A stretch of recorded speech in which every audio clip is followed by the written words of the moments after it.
jemi në prag të një fluske, le të themi, të ndërtimit në Shqipëri, se këtu vetëm ndërtohet, por kush janë ata që blenë e para dhe sa rrezikojnë këtu edhe bankat, por edhe vetë ata që ndërtojnë? Po, sinjalin tashmë të fortë dhe të qartë në edhe Banka e Shqipërisë, me atë vendim që ka marrë për të orientuar bankat e nivelit të dytë, lidhur si me masën e borxhit, por dhe me aftësinë paguese të atyre kreditorëve. Dhe natyrisht ky është një aspekt mbrojtës që Banka e Shqipërisë në merr kryesisht për kredimartit, por edhe për bankat, të cilat do të jenë më të kujdesshme, më selektive dhe natyrisht më pak të ekspozuara, ka shi një risku që ato i gjykojnë që po jepen kredi vetëm në një drejtim dhe në një sektor më shumë se të tjerët, pra ky është ndërtimi, dhe nuk po shkon në sinkron kjo kredidhënie si vlerë në raport me rritjen e të ardhurave mesatare të qytetarëve, qoftë nga puna, qoftë nga kapitali, sipas atyre vlerësimeve dhe masave që ata kanë marrë. Dhe natyrisht pastaj to sinjalet të cilat ne kemi diskutuar dhe së bashku dhe janë përmendur shpesh, nuk është se Shqipëria është detyrimisht nesër do t'i ndodhi kjo fluks financiare, por rritja e vazhdueshme dhe e paspjegueshme e çmimeve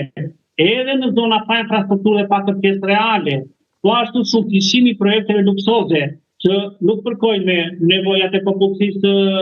shqiptare apo vendase. Investimet e mëdha me para në dorë dhe tu kanë parasysh kontratat në zyrat notariale të cilat janë detyrueshme që nuk pranojnë kreditim nga bankat më shumë se sa një përqindje caktuar të cilat duhen me para në dorë, dhe kjo është një tregues jo pozitiv për këtë që po themi. Dhe nga ana tjetër, edhe kemi dhe një mungesë transparence, qoftë për stokun e banesave, i cili nuk është i publikuar nga ndonjë institucion qeveritar që ka të drejtën e verifikimit, apo nga ndonjë ende i cili të jetë i besueshëm, por më së shumti vjen nga operatorët e tregut. Dhe gjitha këto së bashku na bëjnë të kuptojnë që janë disa simptoma të ngjashme me vende të cilat kanë përjetuar probleme të tilla. Natyrisht nuk duhet ta ngatrojmë këtë me pjesën e situatës që pati kriza financiare e ardhur nga sektori i ndërtimit në Amerikë, pasi aty më së shumti ishte një krizë që lidhej me sektorin bankar i cili jepte kredi apo jepte të tilla pa verifikuar përpara burimin apo po ka ngjashmëria në këto aspekte që u përmenda. Që kujtoj, po ka një handicap, ka një kontradikt. Në Tiranë, për shembull, por edhe në qytetet e tjera, po ndërtohet njësoj si metropolet e Evropës, por pagat ne i kemi në nivele shumë herë më të ulta se këto metropole. Kush i ble këto? Se unë apo ju vështirë se mund të blem në një shtëpi. Po, problemi më i madh pikërisht tashmë transparenca e cila duhet të pasojë atë çfarë bëri Banka e Shqipërisë, që lëshoi një sinjal të qartë të tillë që i takon si detyrë ligjore. Tashmë Ministria e Financave me institucionet që kanë varësi duhet të kishte lista të qarta të shitjeve dhe blerjeve dhe të na jepte certifikatën e pastërtisë fiskale për gjithë sektorin e ndërtimit civil në tërësi, dhe po ashtu edhe ato çfarë ata i kanë konfidenciale, por mund t'i japin sigurinë në përgjithësi tregut dhe qytetarëve që jemi në një situatë shëndosë. Pa një konfirmim të tillë, natyrisht që do lindin dyshime të tilla që këto nuk bien nga qytetarët e zakonshme, po krijon një stres të pabarabartë, një stres elitare e cila nuk lidhet domosdoshmërisht me nevojën ekonomike, por lidhet pikërisht me ato çfarë ngrihen dyshime të arsyeshme që tregu nuk po ecën në atë rrugë të një ekonomie të dur, të shëndetshme, por përmbahet mbi një element i cili të bën të dyshosh se është element fluske ndërtimi, e cila pastaj mund të ketë pasojë zinxhir të gjitha. Pra, i takon institucioneve, sidomos tatimeve dhe agjencisë inteligencës financiare, por dhe krimit ekonomik dhe të gjitha ato që kanë implikime përkatëse sipas përfshirjes që kanë aktorë të ndryshëm. Në ndërtim me qëllim që të garantojë pikërisht atë që ato kanë detyrë. Po për shembull, duhet për shembull të hartohet një plan qoftë lidhur pra se balanca mes zhvillimit dhe nevojës reale sociale, apo edhe nga ana tjetër kemi ju e cekët një stok të madh. Duhet kemi një taksim të kësaj prone, se pra diçka duhet, një mekanizëm ta frenojë këtë, se nesër kush e di ku të përfundojmë, do na mbeten si relike. Ne pikërisht kemi bërë dy analiza të dedikuara paralele, të cilat konkludojnë atë që po bashkëbisedojmë, ku së pari shteti duhet të ndalojë një herë logjikën që të ndërtohet dhe pastaj rregullojnë gjatë rrugës. E përmendet në atë që bëhet hyrje, që Bashkia e Tiranës vërtet përfiton taksa dhe nga ato çfarë ne kemi studiuar dhe analizuar ndër vite, deri në 2/3 e të ardhurave nga taksat vendore të Bashkisë Tiranës vijnë pikërisht nga ndërtimi, gjë që nuk është e shëndetshme dhe për vetë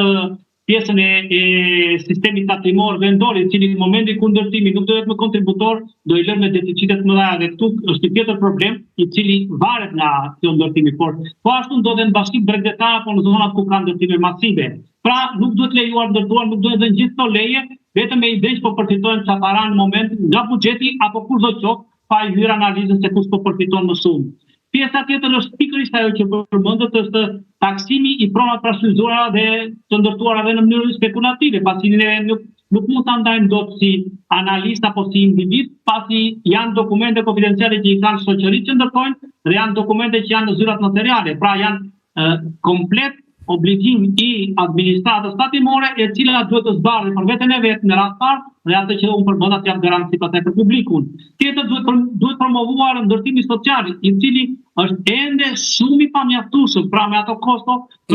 për familjet që janë qoftë çiftet e reja që lidhet me atë se si duhet i mbajnë këtu brenda vendit, po qoftë me familjet që janë me fëmijë dhe janë nevojtare dhe kjo zgjidhet, ne kemi përmendur disa propozime të cilat duhet të kenë objekt diskutimi që kanë të bëjnë me një garanci sovrane, pra një formë garantimi nga ana e buxhetit për ato kredi që do marrin individët, të cilët do kalojnë kuptohet për filtrat përkatës të bankave, apo për familjet e reja me kredi të cilat do jenë me interes të subvencionuar, pra do paguhet nga dikush me qëllim që të lehtësojë pikërisht barën për shkak të pamundësisë. Nga ana tjetër, pjesa e fiskalizimit, duhet të dim pastërtinë si përmenda fiskale apo fiskalizimin e çdo transaksioni që ndodh. Jo ne si qytetar, do t'i di shteti, pra se qytetarët duhet marrin garancinë nga shteti. Duke u publikuar pse jo tashmë ka ardhur momenti në platforma të mirëfillta, qoftë në bashkëpunim me Narea, qoftë në bashkëpunim me organizata të tjera, një bazë të dhënash për çmimet reale të shitjes. Pra, duke ndërgjegjësuar publikun dhe sa më shumë transparencë të ketë, aq më pak do ketë shtet për ato që mund të duan të abuzojnë. Dhe e dyta është ajo që sot ne e vuajmë si qytetar në forma të ndryshme, një balancë me zhvillimin të urban dhe nevojës reale sociale. Pra,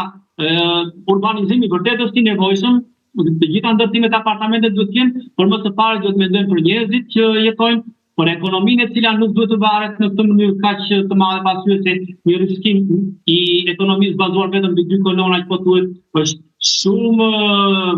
me problematika për ekonominë. Pra, dhe e gjitha kjo të çon atë po ndërtojmë që ne kemi thënë të drejtë, po ndërtojmë qytete apo po ndërtojmë pluska të ardhshme ndërtimi. Gjokutaj, unë të falenderoj shumë për këtë analizë, ishe kënaqësi si gjithmonë të jemi së bashku.